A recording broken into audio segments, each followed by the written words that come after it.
Hello everyone and welcome back to another video. Now when it comes to competitive gaming, we all love to win. That being said, losses are inevitable and they're bound to come with time. However, some losses are way worse than others. And in this video, I'm going to go ahead and cover the top 5 worst ways to lose a game in Age of Empires 2. Little disclaimer before we get started, all of these 5, I should say 6 with the honorable mention, ways to lose a game have all happened to me. So let me know in the comments which one have happened to you, because I know that I'm a victim of all 6 of these. But anyways, without further ado, let's go ahead and hop right into the list.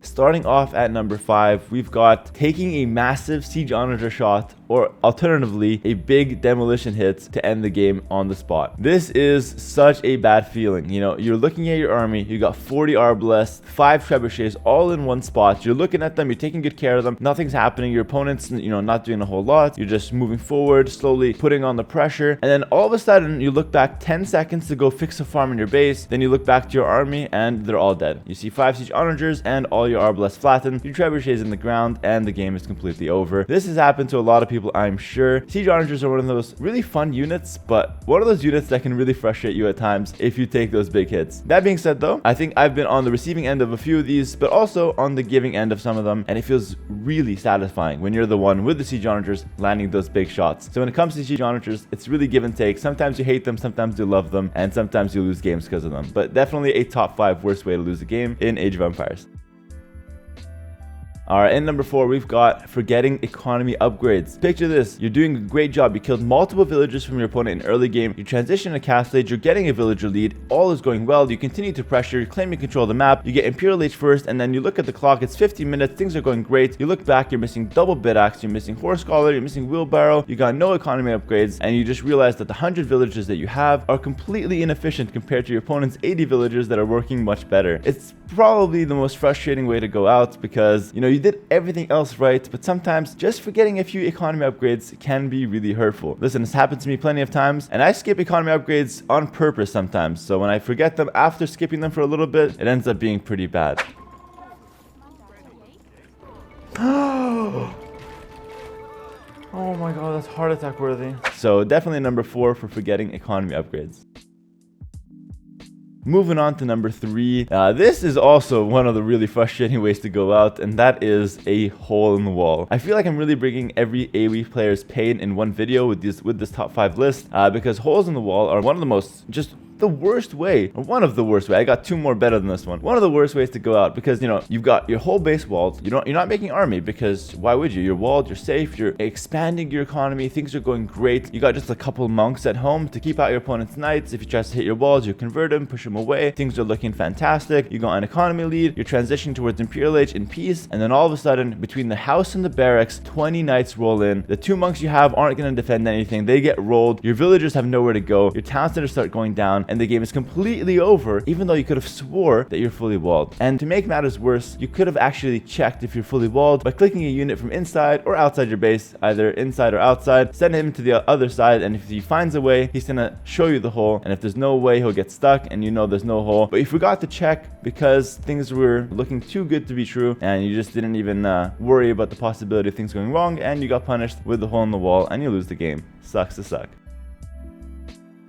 Moving on to number 2, we've got one that I'm sure a lot of you guys have had happen to you, and one guy in particular has had it happen to him a lot more than others, and this is the forward castle fail. I don't want to name names, but Doubt is very experienced in this one. Forward castles are an amazing tool to end the game, but sometimes they're just way too juicy, and we get a little too overconfident with them and end up throwing the game instead of winning it. Picture this scenario. You got a small lead in castle age, you're looking to put pressure on your opponent, you want to end the game before Imperial Age hits, and you send 20 villas forward, you send all your army, and you go build a castle in his face. The most aggressive castle you've ever seen. It's on a hill, it's looking great, nothing can go wrong, or can it? You go forward, all your army's there, your villagers start building the castle, and then boom, the enemy has a ton of army all of a sudden. He kills your entire army, kills all your villagers, and then as soon as you're about to leave, you click the castle, you see it's at 99.9%, and you've got no villas around to build it because they all died, and then you just want to smash your PC, but instead, you don't do that because you're a calm, collected player, and instead you drop the GG well played and you resign. Sucks to go out that way, but that's how it goes to the forward castle. It's either either great or it's terrible, but in the end, we've all lost games this way.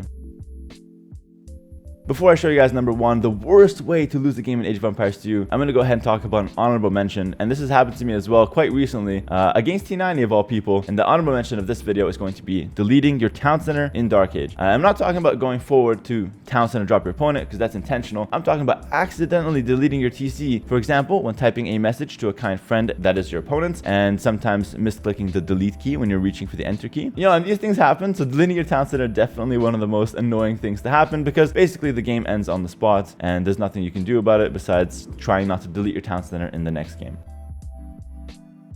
Alright, that's the honorable mention out of the way, and now the moment we've all been waiting for. Number 1, the absolute worst way to lose a game in Age of Empires 2, and I might add that it is also the most humiliating way to lose a game in Age of Empires 2, and that is getting walled in. This has happened to me twice, both from Leary, the same player, once in a rated game, once in a tournament game, and let me just tell you, it's the absolute worst. There's nothing like feeling like you're crammed, you're tight on space, you're trying to expand, but you got nowhere to go, you've got no place to build, your villagers are bumping on each other, you can't build military buildings, let alone field an army, and you barely have space for farms, and your opponent is just fortifying his defenses. He's got 1 layer stone wall, he adds a second, he's got castles, he's adding bomber towers, he's adding onagers, and you're seeing him build up all his defenses, and you're just sitting there looking for a space to build your barracks so you can finally make some stables or some archery ranges. The absolute worst way to go out is getting stone walled in, because it's a slow, it's a humiliating, and it's a painful death. It's the worst way to go out in Age of Empires 2 in my opinion, but of course it's all good fun when you're the guy doing it. So it's one of those moments where it's satisfying when you're doing it, and it sucks when it's happening to you. Alright, that's going to be it from the top 5 video this week. Hope you guys enjoyed a little lighthearted episode this week. Let me know what you guys thought of my list, and let me know if I missed any worst ways to go out in Age of Empires 2. And that's going to be it for me. Take care. Make sure to like, comment, subscribe, and I'll see you guys in the next one. Peace.